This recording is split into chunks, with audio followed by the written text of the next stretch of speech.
Sir నమస్తే sir, మీ పేరు? నా పేరు నరసింహం అండి. ఏం చేస్తుంటారు సార్ మీరు? బిజినెస్ అండి. సార్ ఇప్పుడు వరద సహాయం కింద జగన్మోహన్ రెడ్డి గారు వైఎస్ఆర్సీపీ పార్టీ తరఫున ₹1 ప్రకటించారు.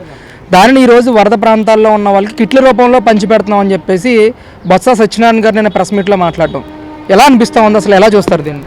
ఏమంటే బటన్ నొక్కితే 10,000 మందికి 10 కోట్ల మందికి వెళ్ళే స్కీములు ఉన్నాయి. మీకు ఐడియా ఉందో లేదో మీరు ఇంకా అదే టైప్ ఇది కూడా. ₹1 ఇస్తానన్న వాడు ఎప్పుడు ఇవ్వాలి? వరద సహాయానికి వచ్చినప్పుడు పంచాల్సిందే కదా. ₹1 పంచకుండా కనీసం చిన్న ఉప్మా ప్యాకెట్ కూడా పంచకుండా ఆ రోజున అందరికీ చెప్పేసి ఏది మళ్ళీ రాయి సీన్ ఏమైనా దొరుకుతుందేమో, ఆయనకి సింగనగర్ పర్యటన చేసినప్పుడు రాయి పెట్టి ఎవరో కొట్టారు, అదే సీన్ ఏమైనా దొరుకుతుందేమో ఈ తుఫాన్ బాధితుల్లో, దీంట్లో కూడా ఆయన ఏదో నాటకాలు చేయొచ్చని ఉద్దేశంతో వచ్చేసి అప్పుడు ప్రకటించాడు ₹1,00,00,000 ప్రకటించారు. అది ప్రకటించాక ఏమండి తుఫాన్ వచ్చింది, అన్నీ గవర్నమెంట్ అన్నీ పంచింది, క్లీన్ చేసింది, ఫైర్ ఇంజిన్ వాళ్ళు వచ్చారు, అన్నీ చేశారు. ఇవాళ వచ్చి మేము కిట్లు ఇస్తాం. ఏంటండి కిట్లు ఇచ్చేది? తుఫాన్ వచ్చింది, తుఫాన్ తగ్గింది, దానికి ఆహార పదార్థాలు, ముందు భోజనాల తర్వాత ఆహార పదార్థాల తర్వాత మెడికల్ కిట్లు అన్నీ కూడా వచ్చాయి.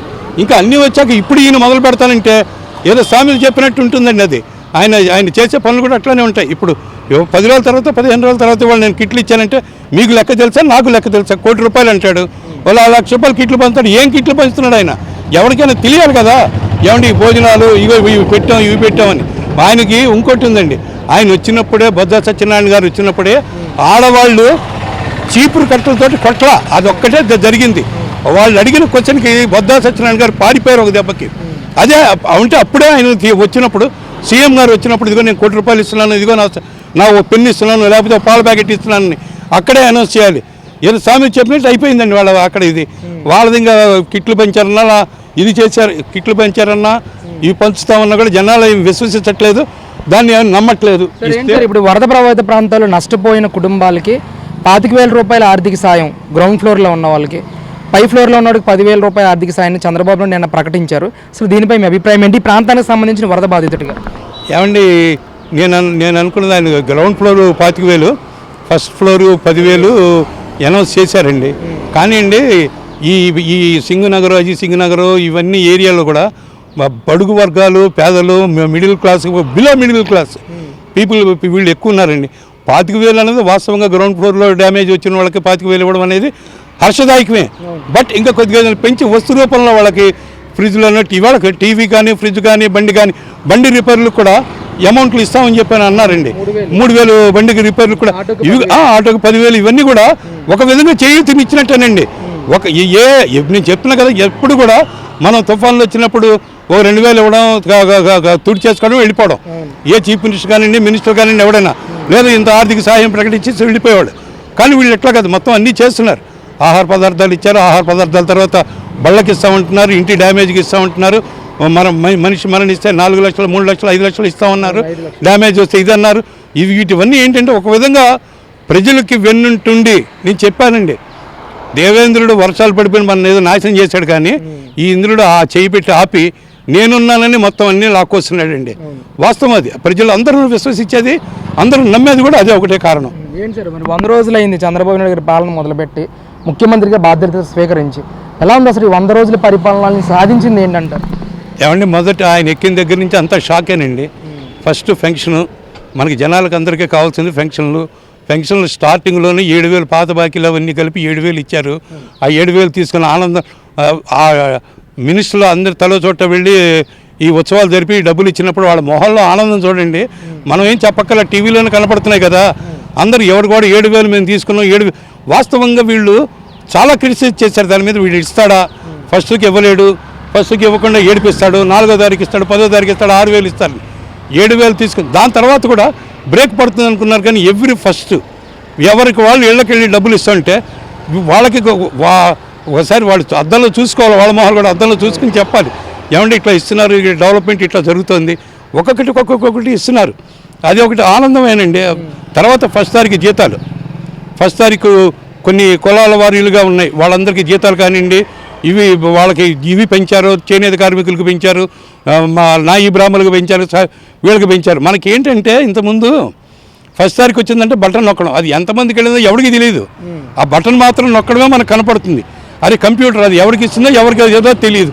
ఏంటంటే ఆయన బటన్ నొక్కాను బటన్ నొక్కి వాస్తవంగా కనుక ఆయన 1,00,000 మందికి నేను ఇస్తున్నానని 1,00,000 మందికి కనుక డబ్బులు వెళ్ళుంటే ఆయన ఓడిపోయేవాడు కాదు. ఓన్లీ బటన్ మాత్రమే నొక్కాడు. ఆయన బటన్ ఆయన నొక్కున్నాడు అక్కడ. అది పరిస్థితి అక్కడ. ఏంటి సార్ ఇప్పుడు చంద్రబాబు నాయుడు పాలనతో ప్రజలు సంతోషంగా ఉన్నారంటారా? ఎందుకు లేరండి సంతోషంగా? ఏమండి ఇందులో కంటే దారుణమైనవి ఈ ఆడవాళ్ళ ఎఫ్ఐఆర్ ఒకటి, డ్రగ్ ఎఫ్ఐఆర్ ఒకటి.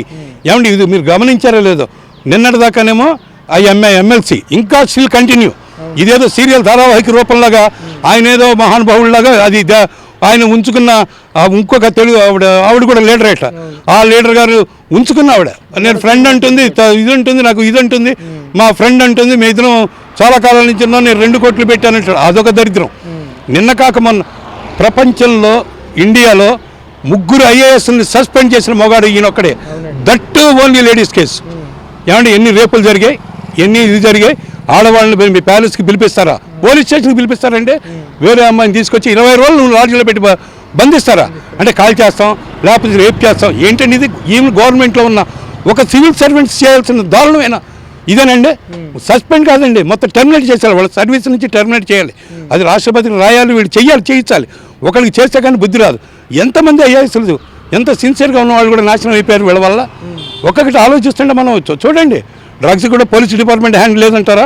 వాళ్ళ గవర్నమెంట్లో ప్రతి దానికి హ్యాండ్ ఉంది.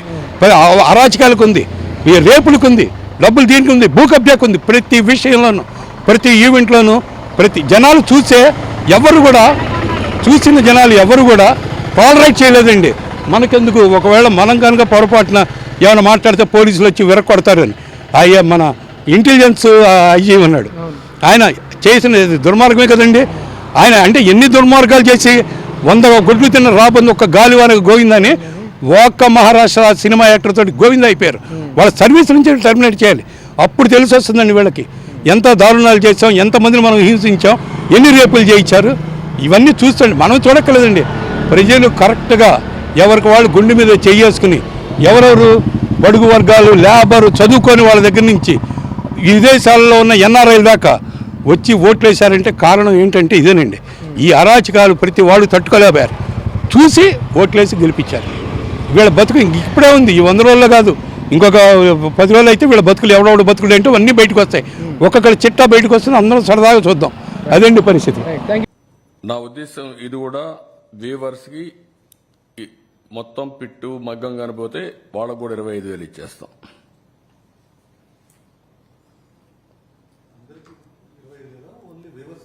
$25,000 వ్యూవర్స్కి కిరాణా షాప్ మారిగా మొత్తం మగ్గం పోతే.